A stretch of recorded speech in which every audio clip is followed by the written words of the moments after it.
Anies Baswedan kena prank Cak Imin. Saya terus di jalan perubahan. Kami terus di jalan perubahan. Dengan hari ini diundang berarti PKB akan memperkuat tim Pak Prabowo di dalam pemerintahan yang akan datang.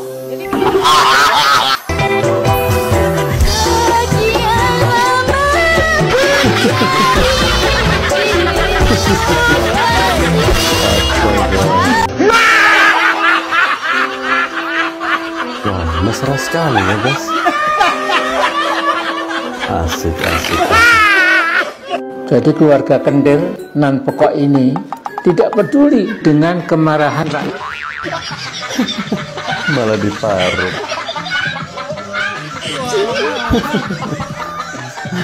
Kasiannya. Sabar ya Min. Ya boys. Undang pendekar dari seluruh perguruan yang ada di tanah Pasundan ini untuk meramaikan tradisi pendepokan kita, sekalian menjajal ilmu yang kalian pelajari dari Gunung Saba ini. Maaf Guru, apakah Ki Jara dan Lugina perlu kita kasih tahu? Mereka sekarang sedang berada di Gunung Ancuang. Sebagai bekas muridku, mestinya mereka tahu acara jajal ilmu setiap tahun di bulan Kasada.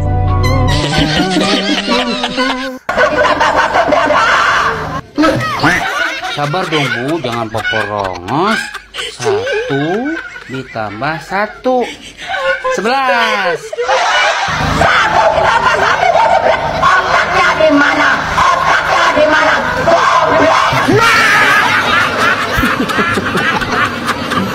Si Suku langsung nangis ya.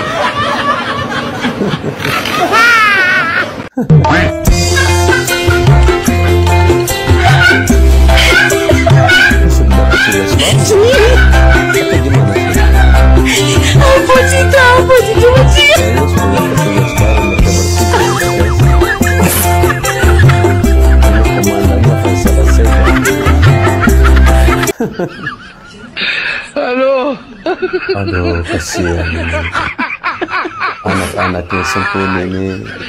Ini gendong itu masih berapa bulan ya? Kayaknya baru 1 bulan ya. Wow, Sempuni udah punya kumis guys. Ketua MPR Profesor Dr. Amin Rais adalah penipu.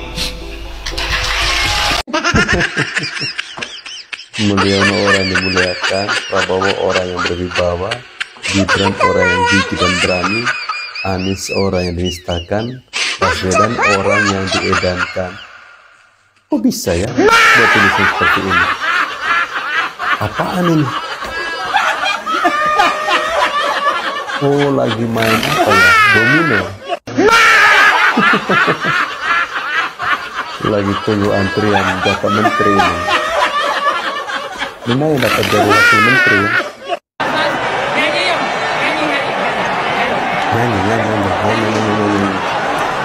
Nyanyi. Teman-teman, ayo kita nyanyi Indonesia Raya. Ya. Katanya Roy Suryo ini nanti jadi penerusnya Amin Rais. Indonesia Raya. Indonesia tanah airku, tanah tumpah darahku. Di sanalah tanah airku. Ayo. Cok. Yuk, ambil kesan. Indonesia Raya bikin malu-malu aja. Ini pakar telepan cika yang namanya. Yuk, tepuk tangan. Ya. Ada kebetulan nih, Bah. Saya mau nanya sama Abah nih, mau nanya sesuatu hal. Ini saya rasa sangat penting juga ya. Begini, Bah. Kita kan semua tahu bahwa rangkaian Pilpres udah selesai. Iya.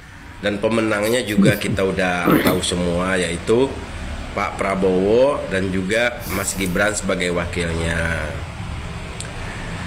Dan kemungkinan besar sebentar lagi setelah dilantik tentunya Pak Prabowo akan membentuk kabinetnya begitu, dan beliau akan menentukan siapa-siapa saja yang akan menjadi pembantu beliau begitu, atau yang disebut menterinya. Iya.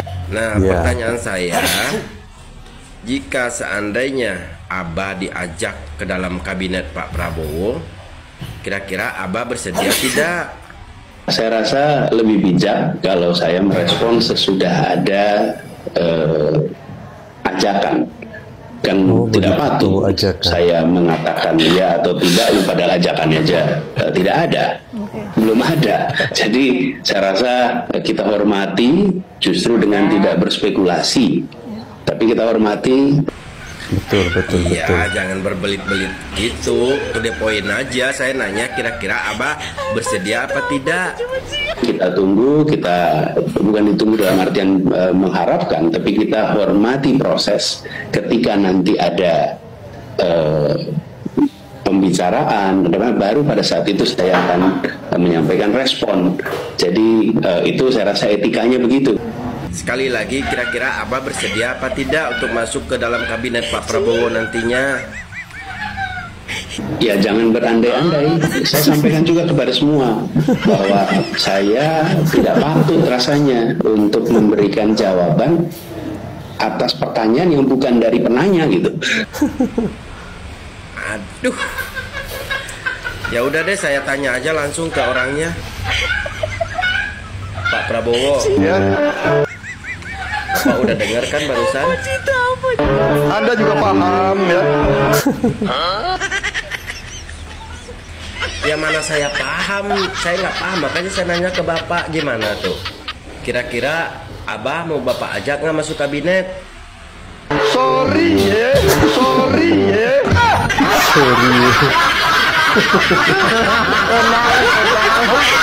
Sorry katanya, Bah.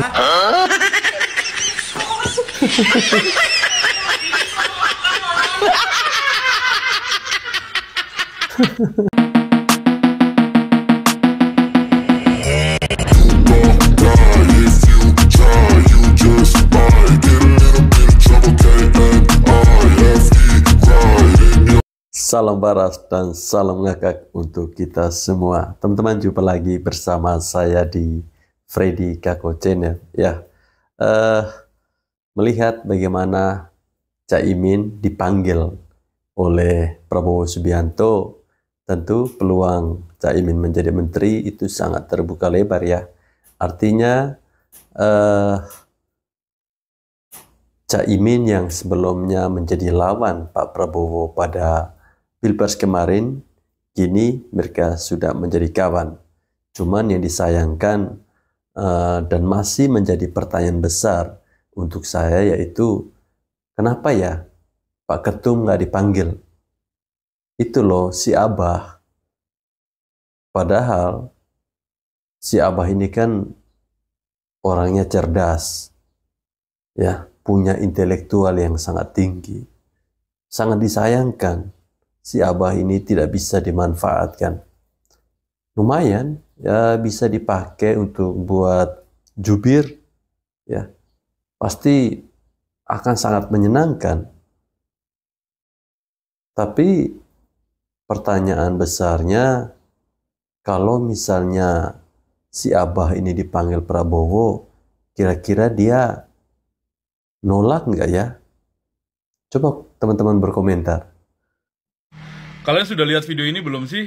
Dimana di saat Gibran ditanya wartawan tentang penambahan menteri, siapa saja menterinya, dan tentang kementerian lah yang pasti. Dan jawabannya Gibran seperti ini, kalian dengar nih. Penambahan kementerian mungkin mas? Ya nanti ya, itu ya. Ya nanti lihat dulu ya. Calon-calon menterinya juga. Nanti ya, nanti. Kok batiknya sama dengan saya ya? Ya nanti lihat. Mas Gibran ini ikut-ikut aja punya itu ya? saya tuh batiknya tuh.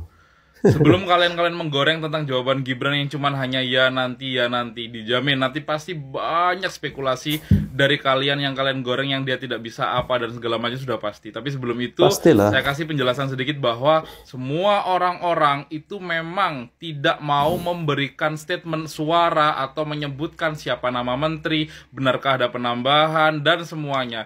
Belum ada satupun orang yang bersuara. Karena apa? Itu biarkan menjadi haknya Pak Prabowo mengumumkan siapa saja yang dipilih menjadi menteri. Dan Betul. itu ada tanggalnya, tanggal 20 kelak. Kalau masalah kalian berspekulasi atau berasumsi si A jadi menteri A, jadi menteri B, jadi menteri A, B, C, terserah, itu urusan kalian, hak kalian. Nah, yang pasti orang-orang penting ini tidak akan membocorkan nama-nama tersebut sebelum Pak Prabowo yang akan membocorkan sendiri. Yang artinya adalah mereka ini menghargai, walaupun Tentunya Mas Gibran dipancing tahu wartawan diri ya. untuk mengungkapkan atau menyebutkan, mereka orang-orang yang tidak akan menyebutkan. Sama dengan orang-orang yang dipanggil Pak Prabowo hari ini di kediaman Pak Prabowo.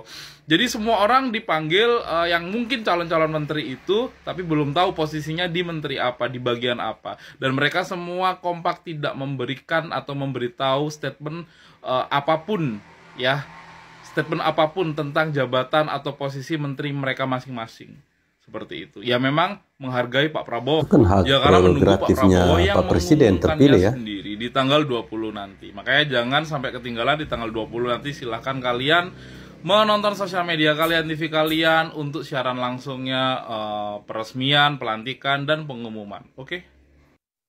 Amin Rais itu pahlawan reformasi. Emang yang hebat. benar aja. Amin. Hebat, Pahlawan reformasi. Reformasi dulu otaknya tuh. Hebat tondi, ndasmu kuwi. Ndasmu. Kuwi wong ora pahlawan reformasi, kuwi jenenge wong keranjingan reformasi lho Kang. Aduh, Amin Rais kuwi. Ya lek nggulingne Pak Harto wajar lah, karena Pak Harto ini berkuasa puluhan tahun loh, ya kan. Dan nggak ada hasil. Ya Gus Dur barang digulingne kuwi lho. Yo. Kabar digulingne Jokowi, digulingne kabar digulingne DR dadi presiden. Sapa sing milih? Sing milih sapa wong model ngono iki? Ngono lho. Aku ya ora sudi aku masuk kon milih Amin Rais dadi presiden. Ujan wong keranjingan. Presiden zaman kali ya. Ngono lho. Trit. Assalamualaikum warahmatullahi wabarakatuh, sahabat Dijen Waalaikumsalam. Saya mau informasikan bahwa di kabinet Pak Prabowo, Mas Gibran ini kedatangan seorang guru besar, seorang profesor perempuan masih muda yang menjadi guru besar di luar negeri ya, di China dan Amerika kalau nggak salah ya. Nah, guru besar ini adalah orang yang sangat cerdas dia. Dia sangat cerdas ya karena dia meraih gelar profesornya di luar negeri. Nah, saat ini beliau ini memberikan kesaksian bahwa makan siang gratis untuk anak sekolah itu sangat bagus, bisa meningkatkan kecerdasan otak. Karena apa? Konsentrasi pelajar yang lapar itu nggak bagus konsentrasinya. Tapi kalau dia sudah diberi makan, kenyang perutnya, maka konsentrasinya lebih bagus. Nah, anak-anak Abah dan anak-anak Ganjar ini banyak yang bertanya, Ibu riset di mana sih? Jadi mereka tidak mengenal salah satu calon menteri Bapak Prabowo ini, bahwa beliau ini adalah lulusan luar negeri, guru besar di 2 university yang ada di China dan Amerika. Coba kita dengarkan pernyataan beliau ya. Apa sih penjelasan Prof yang bikin Pak Prabowo tuh sampai terkesima? Saya nggak bisa klaim bahwa Pak Prabowo terkesima atau enggak. Tapi saya sangat menghargai Pak Prabowo bersedia mendengarkan. Pasti yang saya sampaikan kepada beliau adalah data, bukti-bukti ilmiah. Ada bukti bahwa penyediaan makan gratis di sekolah itu meningkatkan prestasi belajar anak-anak. Kalau kita belajar kan perlu konsentrasi ya. Kalau misalnya perutnya lapar itu pasti ntar mikirnya kemana-mana gitu. Nah ternyata dari hasil riset itu 20% dari kalori yang kita asumsi dari yang kita makan itu 20%-nya itu dipakai untuk kinerja otak. Gizi itu bagus kalau itu memang berdampak bagus. Jadi kalau misalnya kita bilang ini anaknya makannya tempe, tetapi ternyata memang ada kenaikan, itulah yang gizi bagus. Kita sangat bangga sekarang memiliki menteri yang keren. Indonesia sudah menghargai banyak sekali anak-anak bangsa, ya, anak-anak muda yang berkualitas, yang ternyata lebih diperhatikan di luar negeri daripada di tanah air, dan saat ini sudah di hijack oleh Bapak Prabowo untuk sama-sama membangun bangsa. Alhamdulillah. Terima kasih. Ketua Umum Partai PKB, yaitu Cak Imin, sudah dipanggil oleh Pak Prabowo. Kalau udah dipanggil seperti itu, berarti dia itu masuk di pemerintahannya Pak Prabowo dan akan menjadi menterinya Pak Prabowo. Ya, betul. Gimana kabarnya Pak Amin Rais sama Pak Anies? Pertama saya jelaskan untuk Pak Amin Rais ya. Yang dia kemarin tuh keluar-keluar di media, dia bilang Jokowi itu harus dipaksa diturunin. Bahkan pernah dia bilang kalau di akhir masa jabatannya Pak Jokowi itu akan diborgol tangannya, diturun secara paksa. Borgol otaknya Amin Rais. Gimana kabarnya sekarang Pak Amin Rais? Pak Jokowi nanti di akhir masa jabatannya itu berpulang dengan hormat secara tata negara. Bukan seperti yang dipikirkan Pak Amin Rais, diborgol, dipakai baju tahanan. Ini kan aneh, orang tua itu ngomong seperti itu. Harusnya kita belajar untuk anak muda gitu loh. Dan untuk Pak Anies yang kemarin kasih nilai 11 dari 100 untuk Pak Prabowo, jangan nangis. Pak Prabowo tanggal 20 akan menjadi presiden dan dilantik oleh Pak Joko Widodo. Dan Pak Anies jadi pengangguran. Ya nggak apa-apa lah jadi penganggurannya. Yang penting kan udah pernah menjabat sebagai wakil rakyat waktu gubernur kemarin. Ya walaupun tidak begitu bagus, tapi ya nggak apa-apa lah Pak Anies ya. Yang penting Bapak sehat terus dan juga ya Bapak harus tetap kritik pemerintah berikutnya kalau menurut Bapak tidak benar gitu. Karena mengkritikkan seseorang itu bisa membenahi apa yang dia kerjakan gitu ya. Ya, Amin Rais punya cita-cita yang sangat tinggi bagaimana dia ingin menurunkan atau melengsarkan Bapak Jokowi sebagai Presiden Republik Indonesia sebelum masa jabatan dari Bapak Jokowi itu berakhir. Ya, rencana mereka itu tanggal 14 akan ada demo besar-besaran. Kemudian ada tanggal 18. Tapi sampai hari ini sepertinya adem-adem saja ya teman-teman. Apakah mereka ini sudah kehabisan dana? Apakah para bohir yang menyokongi aksi-aksi mereka ini udah jatuh miskin? Atau gimana? Atau uangnya para bohir ini sudah habis-habisan ketika kampanye Pilpres kemarin, saat mereka habis-habisan mendukung Abah, dan hasilnya ya di luar dari ekspektasi mereka. Ya teman-teman, kita harapan bersama kita ya,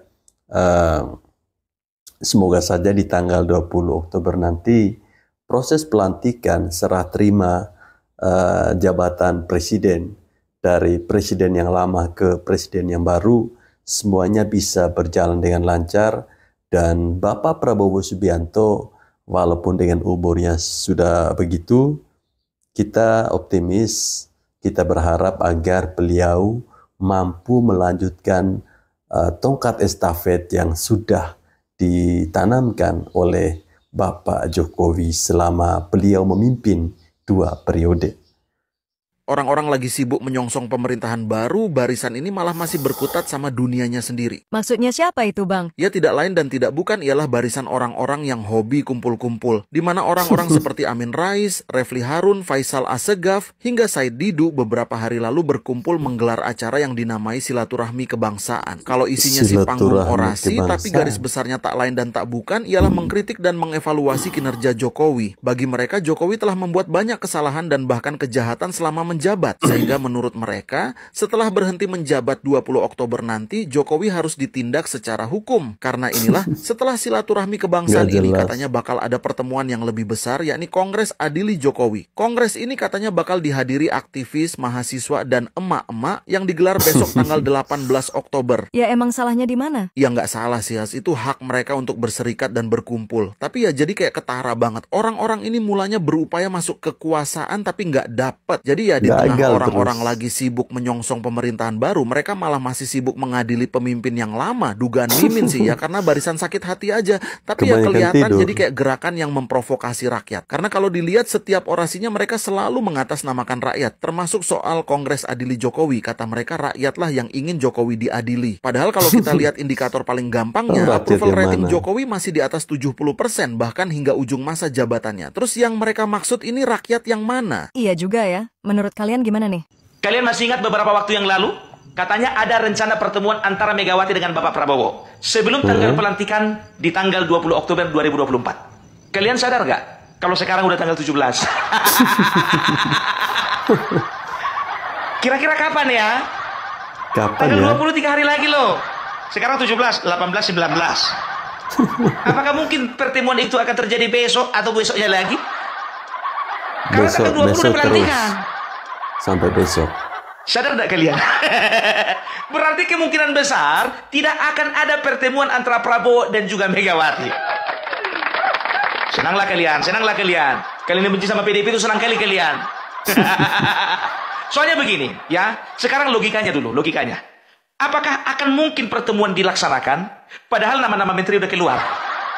Harusnya sebelum nama-nama menteri keluar, adakan pertemuan supaya tahu di mana posisi atau kementerian yang didapatkan PDIP di kabinetnya Prabowo.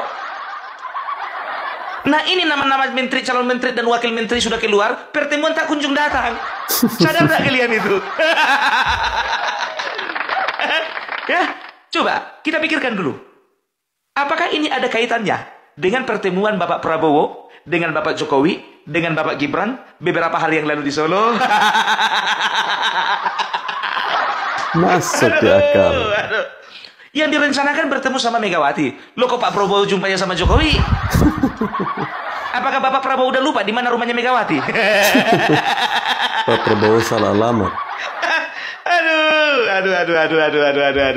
Jadi ternyata tadi pagi memang aku bikin konten mengenai Budi Gunawan yang sudah mengikuti pembekalan di Hambalang, ya. Begitu ku cari lah informasi, kok mana lah namanya Budi Gunawan ini, pikirku begitu kan.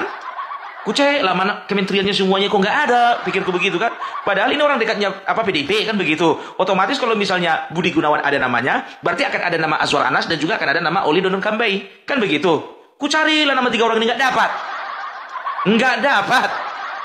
Ternyata ku analisa lah, dapatku lah bahasa dari pidatonya Bapak pidatonya Bapak Prabowo mengatakan bahwasanya begini. Semua yang dipanggil belum tentu terpilih. Iya pula pikirku begitu. Semua yang namanya dipanggil siapapun bisa dipanggil kan. Kalau masa dipilih nanti dulu. Pikirku kok gak dipanggil-panggil. Itu ya. Jadi begini sebetulnya. Ini kali ini menurutku ya. Ya, aku tidak mewakili narasi atau persepsi dari manapun ya. Tapi ini kalau ku baca situasi setelah ku amati. Kenapa tidak ada terjadi pertemuan antara Prabowo dan Megawati? Ternyata sudah dahulu ada pertemuan antara Bapak Prabowo dengan Bapak Jokowi dengan Bapak Gibran, dan bisa dikatakan itu adalah pertemuan yang intim, pertemuan yang dekat, pertemuan yang bisa dikatakan akrab lah ya. Jadi kalau kita berbicara pure politik ya, hadapkan dengan 2 pilihan. Ya, karena memang kita tahu beberapa waktu yang lalu, ya mungkin ini hanya rumor atau mungkin ini juga berita A1, ya berita yang sebenarnya, yang mengatakan bahwasanya PDIP akan bergabung dengan pemerintahan Jokowi asalkan Gibran tidak dijadikan wakil presiden, ya. Mungkin bisa jadi ya, bisa jadi itu jadi wacana dan bisa dikatakan ya apapun bisa direkayasa untuk kepentingan seseorang atau kepentingan satu golongan tertentu, satu kelompok tertentu ya. Kalau dikatakan skenario untuk melengsarkan Gibran, kalau misalnya diciptakan bisa aja ya. Kita katakanlah dulu ada skenario jahat yang sudah dipersiapkan kan begitu, bisa ya, tapi sudah pasti itu tidak konstitusional atau inkonstitusional ya.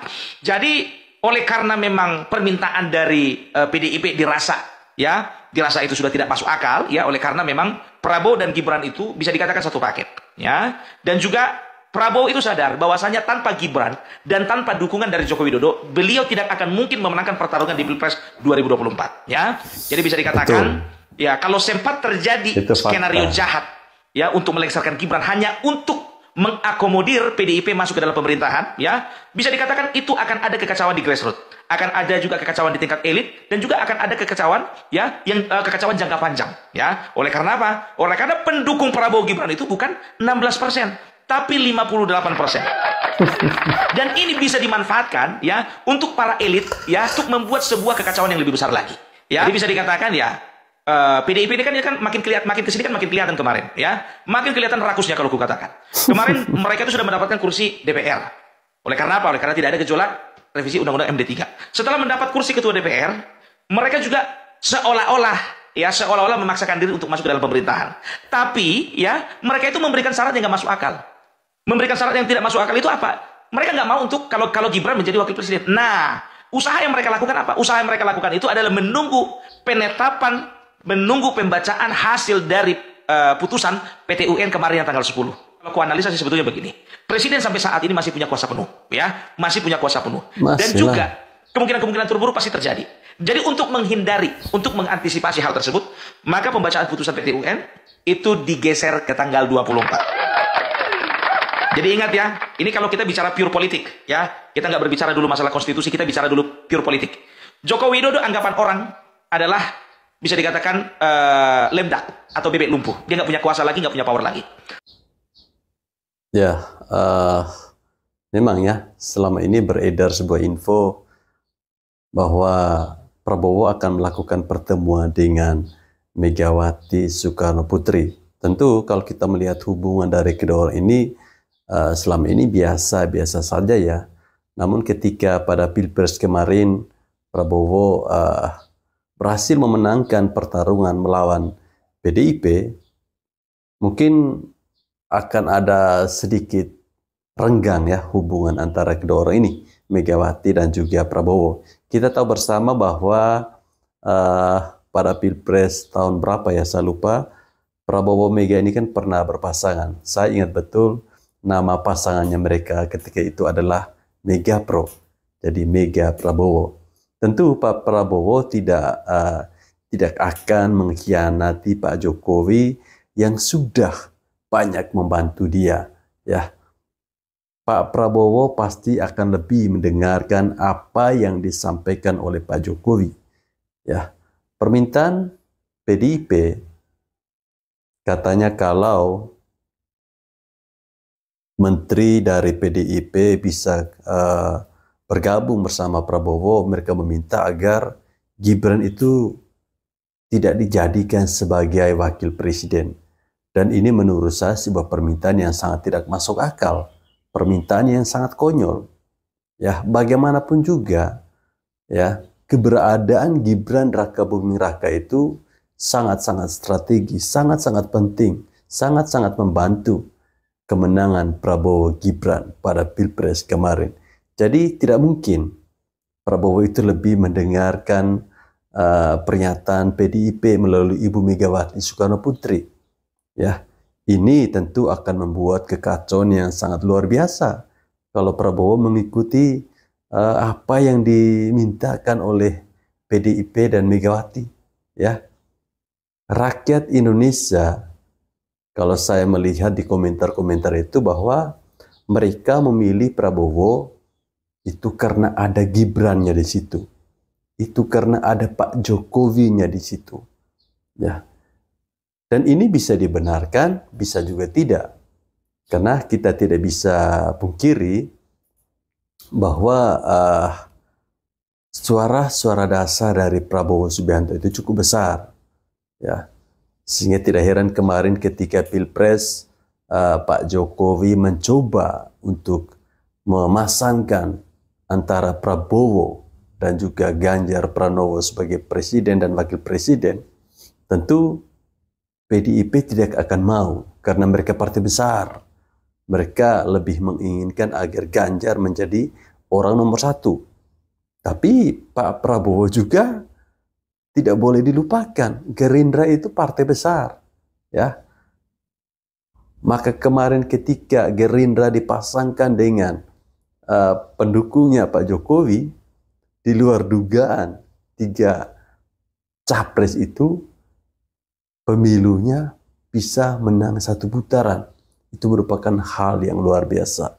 Ya teman-teman, sekali lagi saya minta doa dan dukungan dari kita semua agar kita kawal bersama proses pelantikan serah terima jabatan presiden lama ke presiden yang baru di tanggal 20 Oktober nanti. Semoga semuanya boleh berjalan dengan baik ya.